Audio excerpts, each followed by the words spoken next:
And sir అసలు అంటే years down the line ఇయర్స్లో ఇండస్ట్రీలో కూడా అసలు ట్రెమెండస్ చేంజెస్.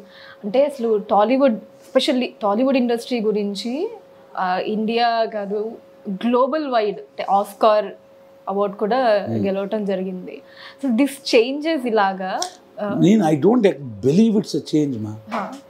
ఇప్పుడు సోషల్ మీడియా వచ్చిన తర్వాత ఎస్పెషలీ రాజమౌళి గారు RRR లాంటి ఎక్స్ట్రా కాబట్టి అంత తెలుస్తుంది. ఏం ముందు లేదమ్మా, శంకరాభరణ నమస్కారం పోలేదా? వీ హ్యావ్ బీన్ మాయాబజార్ లాంటి ఎక్స్ట్రాడినరీ విజువల్స్ మా.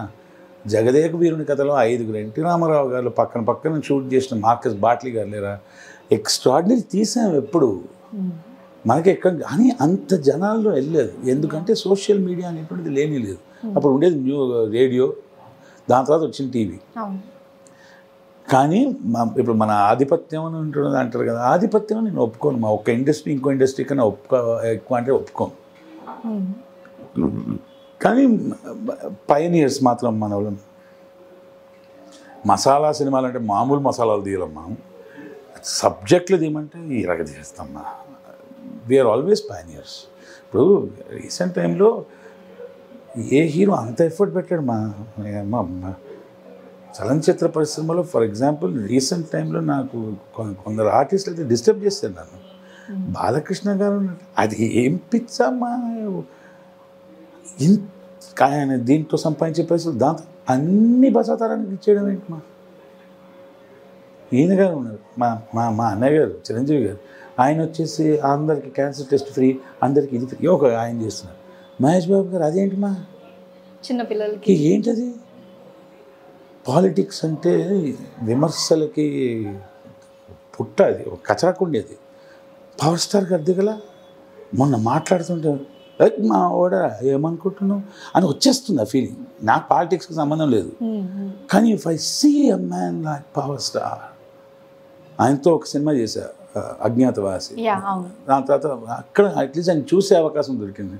ఇప్పుడు ఓజీ సినిమాలో మళ్ళీ చూస్తే మున్నోడు పోయి బా ఆయన నాకు మనసులో అనిపించే మాట, నువ్వు మస్తు నువ్వు తోపు, ఫిక్స్ అయిపో సార్ మీరు తోపు ఉన్నాడు.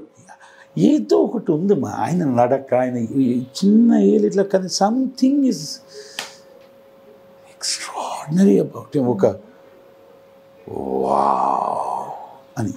కానీ దాంతో భయం, డబ్బా కొట్టాలనిపించట్లా. ఆయనతో సార్ ఇబ్బందులు ఉన్నాయి సార్ కొంచెం చూసుకురా అని ఏదో మనసులో ఉండే మాట చెప్పాలనిపిస్తుంది. సో ఆయన ఉన్నారు. అసలు పుష్ప ఫర్ ఎగ్జాంపుల్ ఈయన గారు ఉన్నారు, అల్లు అర్జున్ గారు. ఏంటి మా ట్రాన్స్ఫర్మేషన్లు. సో నాట్ సినిమా కోసం మాత్రమే కాకుండా వ్యక్తిగతంగా కూడా వాళ్ళ స్థాయి, ఒక మనిషిగా వాళ్ళ స్థాయిని ఆ గొప్ప లెవెల్ని పెంచుకుంటాం. అంటే ఏం చేయమంటాం అలాంటి వాళ్ళకి కుటుంబాలు గడిపి ఇన్ని ఉండగా సాధిస్తున్నారు. ఏం లేను వీళ్ళందరూ నాకు ఎగ్జాంపుల్స్. బాలకృష్ణ గారు కానీ, మహేష్ బాబు గారు కానీ, మా అన్నయ్య గారు చిరంజీవి గారు.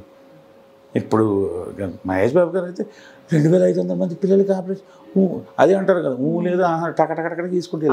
అల్లు అర్జున్ గారు ఆయన ఒక సైడ్లో నరుకుతున్నారు, రామ్ చరణ్ గారు నరుకుతున్నారు.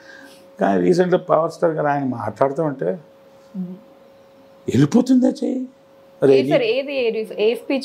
అన్నీ మా. See he is not trying to ఏమంటారు అది ఫ్రీ ఇస్తా ఉత్తరం మాట్లాడట్లా, పాయింట్ టు పాయింట్ తీసే ఫైరింగ్ అవతల వ్యక్తి. I'm not talking about politics, రాజకీయాల గురించి మాట్లాడట్లా. నాకున్న ఆయన గారికి ఉన్న for the love I have for him ఉన్నాడు పోయి. అండ్ కొన్ని 100 ఎకరాలు ఉన్నాయి, అంత లేదు మా అక్కడ ఆయన గారికి. ఇవాళ పోవాలి, సంపాదించాలి, 2 కోట్లు తెవ్వాలి, ఖర్చు పెట్టాలి. You understand? ఆయన ఇప్పుడు టకటకటక సినిమాలు చేస్తున్నారు. ఎందుకు? ఆయన రాజకీయాల్లో డబ్బులు ఖర్చు పెట్టాలంటే ఒక సింగిల్ బ్యాంక్ అకౌంట్లో ఈయన కష్టపడి నింపాలి, అక్కడి నుంచి అందరికీ వెళ్ళాలి. ఎక్స్ట్రాడినరీ. అది కాకుండా దేని అంటారు? పవర్ స్టార్ ఎక్స్ట్రాడినరీ, ఇది ఆఫ్టర్ ఆల్ ఆర్డినరీ. అది fact. We shouldn't have to hesitate. నన్ను కించపరచుకోవట్లా. ఆయనలో ఇంత కావాలి కదా, మహేష్ బాబు గారు రేంజ్లో ఇంత కావాలి కదా, నేను అవ్వలేకపోతున్నాను. అది ఏంట్రా, అన్ని రెస్పాన్సిబిలిటీస్ అన్నీ ఉండి వాళ్ళు సాధించేస్తున్నారు, మనకు లేదు కదా అని. సరే, అయితే అజ్ఞాతవాసి అప్పుడు ఓజీ ఈ రెండిట్లో అంటే డెఫినెట్లీ ఆ ఆరా అన్నది మీకు అప్పుడు ఇప్పుడు లేదు. అప్పుడు ఆయన ఇట్లా తిరగంగానే అని ఉండిపోయినా, ఇప్పుడు అలా లేదు మా. ఇప్పుడు ఎలా ఉందంటే సార్ అని వావ్ ఆరాధించడం మాత్రం కాకుండా ఇప్పుడు ఒక ఆప్యాయత పెరిగింది. నాకు ఒక మాకు ఒక చుట్టం, ఒక ఫ్యామిలీ, ఒక బ్రదర్ ఉన్నారు. మంచి చెడులు మాట్లాడుకోవచ్చు. లేదండి మీరు ఇంకోటి నాకు చెప్పనమ్మా, విమర్శన అంటారు కదా, నేను విమర్శన క్రిటిసిజం అని కానీ ఫీడ్బ్యాక్ అంట. మీరు చేసింది అలా కాదన్నా, ఏమనుకోకండి ఇలాంటి భలే చెప్పండి అని వింటాడు. నాకు తెలుసు ఇప్పుడు పవన్ సార్ నాకు ఇలా అనిపించింది అలాగా అని శ్రద్ధగా విని ఏదో ఓకే అన్నాడు. ఈ శ్రద్ధగా ఏదో ఒకటి చేస్తాడని తెలుసు. అంత నిజాయితీ ఎట్లుంటుంది మాకు మనిషిలా కదా. సో ఆయనతో షేక్ హ్యాండ్ ఇచ్చాను. చిన్నపిల్లగాళ్ళకి సంతోషపడ్డది సార్. సో నైస్, బాగుంది. ఓజీ అప్పుడు అజ్ఞాతవాసి ఛాన్స్ ఓజీ అప్పుడు sir so nice to work with the pleasure is all mine అన్నాడు. ప్రెజర్ మీది కాదు బాస్, మాది ఇక్కడ. ఆయన అక్కడ ఏదో కింద కూర్చొని ఛాయ్ తాగేసి ఏం చేస్తాడు ఎవడైనా, దుమ్ము దులిపి ఇట్లా వచ్చి కూర్చొని ఆయన ఇట్లా అన్నాడు. ఏమన్నాడు బై కరెక్ట్ మనసు అన్నమాట. సార్ మీరు తోపు, no no no you are తోపు. మనకే లోపల నుంచి అంటే అంతే, ఒకసారి గ్లిమ్స్ ఆరా సరిపోతుంది. సెల్ఫిష్ స్వార్థంగా ఉన్న వ్యక్తి సంపాదించిన డబ్బులు ఖర్చు పెట్టాడు మా. స్వార్థంగా ఉన్న వ్యక్తి మీ డబ్బులు నా డబ్బులు కూడా లాగేద్దాం అనుకుంటాడు. నిజాయితీ పరుడు, తోపు, ఇట్లా అని పంచే రకం కదా అది. సో ఆయన ఒక్కడే కదా. సో ఇంతమంది ఆదర్శంగా ఉన్న వ్యక్తులు ఉన్నప్పుడు నా లాంటి పిచ్చోడికి పనికి వస్తుంది. మొన్న ఒక ఇంటర్వ్యూలో చెప్పారు, నేను బాలకృష్ణ గారికి 2 lakhs బాకీ ఉన్నామా. ఎన్బికేలో చేశాక 2 days ఆ డబ్బులు ఇచ్చేస్తాను ఆయనకి. నేను బాలకృష్ణ గారితో నటించే ప్రతి సినిమా, నెక్స్ట్ మా మహేష్ బాబు గారితో నటించే ప్రతి సినిమా, మా అన్నయ్య గారు మా చిరంజీవి గారితో నేను సంపాదించిన డబ్బులు వాళ్ళకి ఇచ్చేస్తాను. ఓకే, సో అంటే ఇప్పుడు మహేష్ బాబు గారు అంటే ఈ ఆపరేషన్ ఎందుకు ఏం లేకుండా ఆయన సంపాదించిన డబ్బులతో పిల్లలు పెట్టుకుంటా పోయేవాడు. అంటే ఇంటికి వాళ్ళు కొండలు కదుపుతున్నారు మా. రాయి సాయం చేయాలి కదా. నేనే చేయలేనంటే నాకు అంత ఆర్గనైజేషన్ అంత తెలివి లేదు. వాళ్ళు చేసిన పుడింగిలు కాబట్టి వాళ్ళకి పోయి ఏదో చిన్న పని తోపులు మా. ఎవరి పక్కన యాక్ట్ చేసినప్పుడు మీరు గర్వంగా ఫీల్ అయిన మూమెంట్ ఏంటి? అబ్బా వీళ్ళ పక్కన యాక్ట్ చేసి అది నేను ఒప్పుకోను బాగా. అట్లాంటి విషయం ఫోకస్ మరీ ఎక్కువ. ఇప్పుడు నాకు మా అన్నయ్య గారు ఉన్నారు, చిరంజీవి గారితో నటించాలని కోరిక, ఇంకా రాలే అవకాశం. ఇలా ఆరాధిస్తూ ఉంటా, అంత ఉంటుంది. ఒక్కసారి రెడీ అన్నారు అనుకోండి, మొత్తం అందరం మనమే అక్కడ. ఏకాగ్రత లేకపోతే నిల్చోలేమ్మా వాళ్ళ ముందు. ఏ చిరంజీవి గారి పక్కన నేను ఉంటే నన్ను చూస్తారా ఎవడైనా? ఆ సినిమా రిలీజ్ అయితే నేనే నన్ను చూసుకోను. అన్నయ్య గారు ఎలా ఉన్నారు కదా అని ఉంటాను హవలగాండ్లు ఇక్కడ. మరి నీకు కనపడాలి కదా. కనపడాలంటే మనం మూట వేయాల్సిందే, తప్పదు.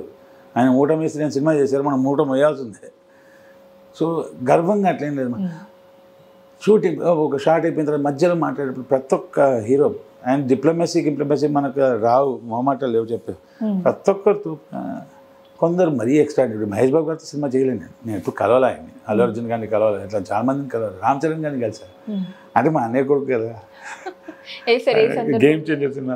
ఆయన ఇట్లా పట్టేసుకున్నాను. ఆయన ఇట్లా చూసి ఏమైంది ఎలా ఉన్నావు బాబు అంటే హీ డజంట్ అండర్స్టాండ్ కదా. 1984 నుంచి ఇక్కడ చిరు, ఇక్కడ చిరు, ఇక్కడ మెగాస్టార్ పేరు కాదు, మా చిరు స్టార్. ఏదైనా మాట్లాడదు చిరు ఇక్కడ అనేది. అట్లా మా అన్నయ్య కొడుకుంటే చిన్న పిల్లగాడే అనుకుంటాం కదా. అది తారక్ గారితో పని చేయలేదు కాదు సార్. ఇప్పుడు ఇక్కడ ఇది రామ్ చరణ్ గారిది మీరు ఇందాక చెప్పారు కదా, గేమ్ చేంజర్ మూవీ ఇలా పట్టుకున్నానని చెప్పి ఆయన షాక్ అవ్వలేదు? ఆయన ఏందో ఇట్లా రియాక్ట్ అవుతారు. అంటే వీళ్ళ గొప్పతనం ఏంటంటే ఇలా ఎంతమంది వాళ్ళని ప్రేమించుంటారు, ఆరాధించుంటారు, అందరినీ రిసీవ్ చేసుకోవడం కూడా కష్టం. అదంతా ఓకే. దాని తర్వాత ఆయన కొట్టి ఏదో చేయాలి, ఆ షాట్ ఏదో ఉంది. అక్కడ నైజాంత అవతల వ్యక్తి కోనే నియమాలు మన చేసుకుంటూ పోవాలి. ఎందుకంటే అక్కడ వచ్చింది ఒక నటుడుగా, దర్శకుడు వచ్చి బాగా చేస్తాడు దానికి, ఆయనకు నచ్చినట్టు చేయడానికి. నేను రామ్ చరణ్ గారిని ఆరాధిస్తా, అవన్నీ యాక్షన్ అప్పుడు ఉండదు. ఆఫ్ ద కెమెరా అంత, ఆన్ ద కెమెరా ఆ క్యారెక్టర్. తారక్ గారిని చూస్తా ఉంటే ఎట్లా అయినావా అప్పుడు మరీ ఎట్టెట్టున్నావు అని ఒక ఫీలింగ్. మహేష్ బాబుని చూస్తే మీ దేవుడు మిమ్మల్ని మంచిగా సంబరాలు చేసి మొత్తం చెక్కి పుట్టించులే, మమ్మల్ని అయితే ఎట్లా పంపించింది అని ఉంటాడు. గంటలు గంటలు గంటలు గంటలు అటెట్లా అందంగా ఉంటారు అని చెప్పి అనిపిస్తుంది. అర్జున్ గారిని చూస్తే భయం మనకు తెలుసా, అదేం డిసిప్లిన్ మా. కొందరు డాన్స్ మాస్టర్స్ ఉన్నారు, వాళ్ళు అంటారు ఎబ్బో బన్నీ సార్ టార్చర్ ఏంటంటే రాత్రి 12 o'clock పొద్దున్న 5 o'clock దాకా డ్యాన్స్ ప్రాక్టీస్ అంటామా. అమ్మో అదేం పిచ్చ, అదేం మ్యాడ్నెస్. ఇలాంటివన్నీ వింటున్నప్పుడు మీకు ఎప్పుడైనా అనిపించిందా సార్, పోనీ నేను ఆర్టిస్ట్ అయ్యాను, అదే హీరో అయ్యి ఉంటే ఎక్స్ట్రాగా ఇవన్నీ మళ్ళీ దేవుడిని కూడా అయిదాం అనుకున్నాను, సైంటిస్ట్ అవుదాం అనుకున్నాను, ఇలాన్ మస్క్ అవుదాం, ఉంటే కోరికలు హీరోయిన్ అవ్వాలని ఉండద్దా. అవ్వకపోవడం మంచిదని అప్పుడన్నా అనిపించిందా సార్? మీ దేవుడు అట్లాంటి వాళ్ళు చెక్కిరు, మామూలు సత్త కింద చుట్టు కింద పారేసారు. వాళ్ళు హీరోలు అవుతారు, మనం ఇట్లా అవుతాం.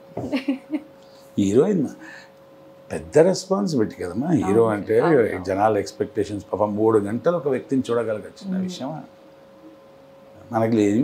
మనకు కొన్ని మాట్లాడుకుందాం, లేని ఎందుకు.